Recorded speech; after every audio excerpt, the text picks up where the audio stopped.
Yolana, je suis Moya Pereire, je suis représentante pour le Conseil économique, social, environnemental et culturel de la Polynésie française.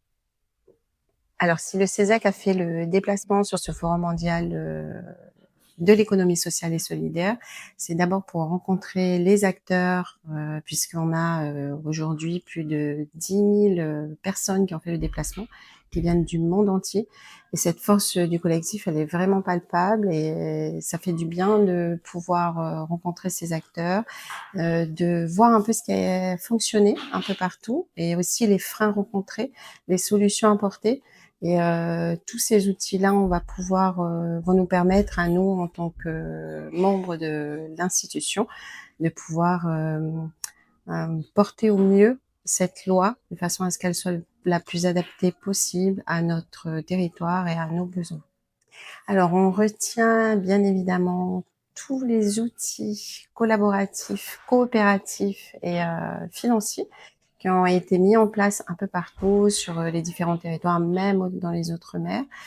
Ces outils, on va pouvoir, enfin, on espère en tous les cas que le pays puisse les appréhender pour trouver les dispositifs qui soient le mieux adaptés à nos territoires, à nos besoins.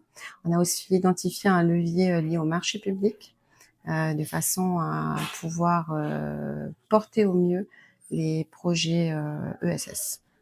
Donc clairement, l'économie sociale et solidaire représente un vrai levier au niveau environnemental, puisque cette nouvelle économie va permettre de créer sans détruire. Donc ça, c'est vraiment quelque chose qui nous a marqué, puisqu'on va replacer l'humain au centre des projets, l'humain et l'environnement. Donc un enjeu environnemental, un enjeu social, en favorisant la coopération, la collaboration et aussi évidemment des enjeux économiques en créant des nouvelles filières et de nouveaux emplois.